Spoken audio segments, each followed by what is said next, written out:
James Porritt from London.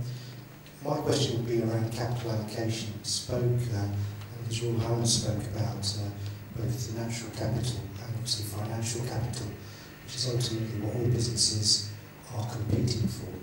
What systems could be employed to more fairly distribute that capital such that we get to the output of accounting for sustainability to be able to be where we want it to be?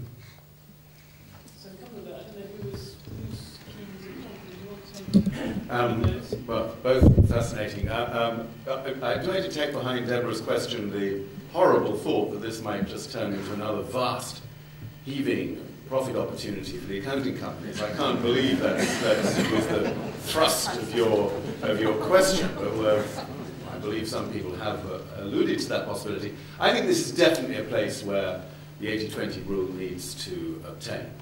It seems to me that we're getting into this territory now. We're beginning to open up.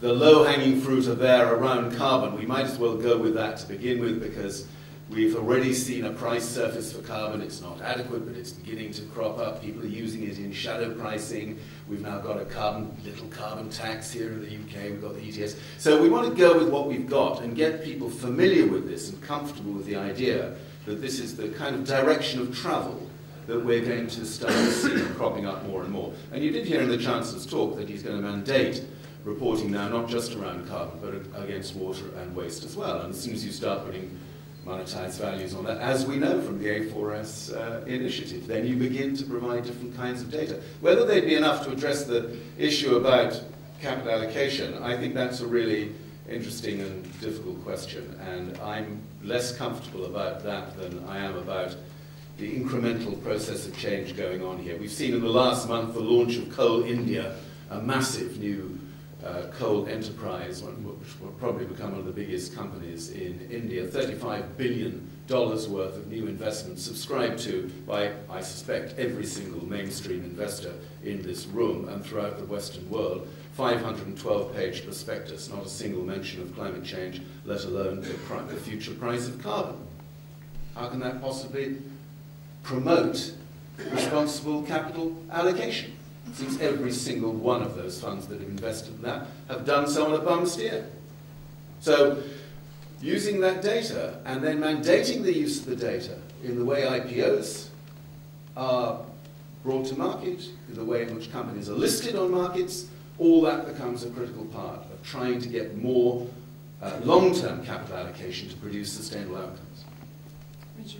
Yeah, and I think that's a very good question to link about the natural capital and the financial capital. I think the key link between these two things is pricing mechanism.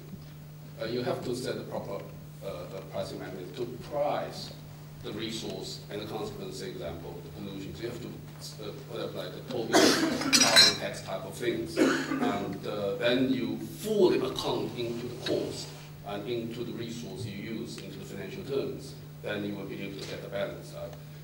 If you see, it's very interesting. If you're looking for there's an imbalancing here. If you're looking for the past 10 years, the population 10 years ago is roughly 6 billion people 10 years ago. Today it's 6.8 billion. So the population roughly increased, roughly 10–12% in 10 years. But if you're looking for the GDP, it's a $32 billion to today it's a $69 billion. It's a double. But if you're looking for oil consumptions, it was roughly 18 million barrels a year. But roughly today, it's roughly 21–22 billion. So it's increased also roughly 10%. But if you're looking for the oil price increase from $22 per barrel to today, to 2010, it's roughly $68–72 per barrel. You see the imbalance across all these numbers. But why those things don't match each other? The pricing. So in that sense, go back to the later questions, governance issues. Obviously, I think all the stakeholders should play the role.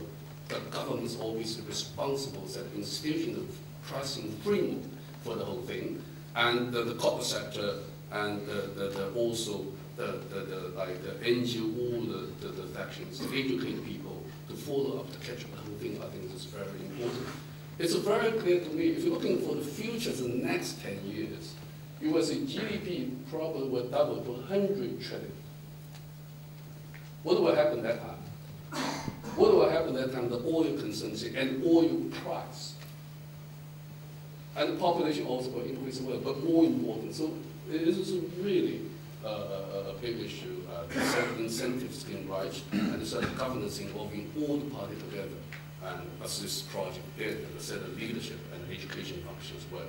If you're going to focus on one number, I mean, is Jonathon right that it's the pricing of carbon maybe could make more of a contribution, long-term commitment to proper pricing of carbon? Do you think that's the single most important? Pricing carbon is a single important thing. It's very important.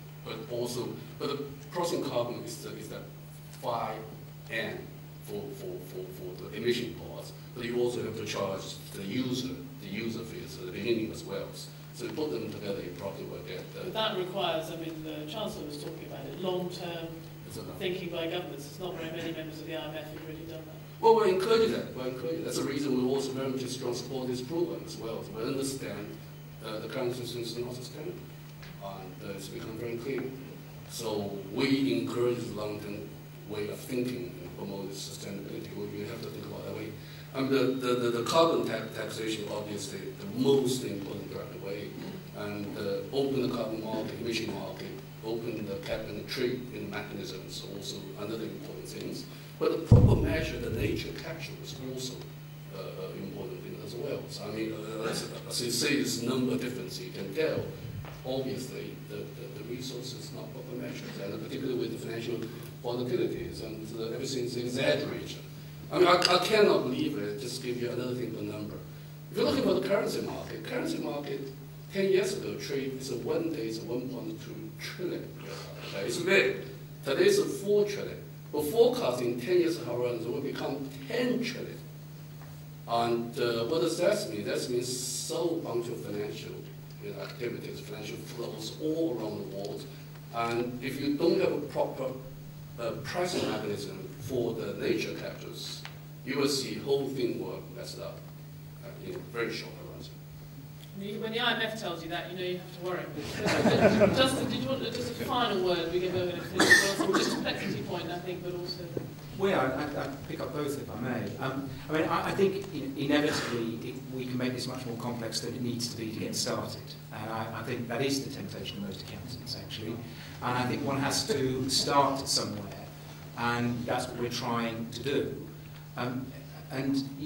The danger with this is that, on the one hand, you don't want to be overly simplistic. You know, a couple of years ago, everybody was grasping at air miles as a code for carbon, when it was no such thing, in my view.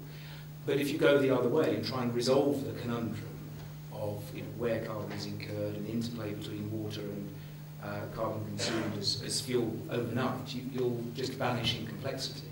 So I think it is important that you start somewhere. I think Jonathon talked about 80-20. I think this is a classic example.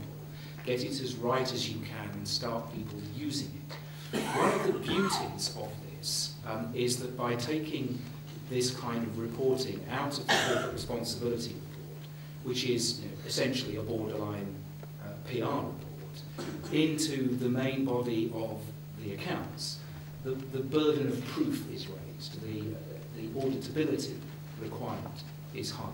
And whilst that might have a cost allocated to it, I think one of the benefits that then will lead to the capital allocation point is that governments can start using the taxation system. I fundamentally believe that governments have to use taxation to try and direct business behaviour, largely through incentivising the behaviour that it wishes to bring about. And in that regard, had George been here, I would have publicly taken him to task on the Carbon Reduction Committee, because in the sweep of a pen, you've moved from something which had the potential to incentivise incredible behaviour, because the state is now going to recycle £1 billion worth of tax, which businesses are going to pay. And I happen to believe the state, broadly speaking, doesn't recycle tax that efficiently. Whereas what would have happened before is that corporations, because the incentive to reduce their tax, to invest in technology and support for their business to reduce carbon consumption, would have been huge. And businesses, to the capital allocation point, if there is a tax incentive, capital allocation would have rushed behind carbon reduction, because the penalty for being in the bottom half of the race would have been huge. You'd have paid the tax and not been able to reclaim it. And the prize for being in the front half of the race would have been huge, because you would have been able to reclaim the whole of the tax. So that's why accounting for sustainability can be so important, because if we actually get some numbers, which we can coalesce around, that are affordably auditable, that therefore, if you like, are in the face of the annual reporting accounts, not in the other parts, if you like. And then governments can start to line taxation and incentives behind it, which would bring about, in my view, dramatically greater change. Well, thanks, and thanks for the questions, and thanks to all of you. I think it's, we didn't have very much time, but I think we covered a lot of ground, and Minju from the IMF, I think you sort of started us off on the right front by declaring that numbers were more important than money, which I didn't think the IMF would say, but I think it's sort of at the heart of this idea that numbers can be a lot more important than money itself. And Justin, you've told us that we thought we were doing a good deed by not having plastic bags, then we should think again, and that maybe things are more, apparently things are more complicated than we thought, but, and Jonathan, you've reminded us that there are some difficult issues for everybody here. It's like the old expression about the economist being a man who knows the price of everything but the value of nothing. I guess we should say here that in this context, knowing the price of everything would be a good start, but, and that's what we don't have yet. But again, thank you all for coming. Thank you, His Royal Highness, for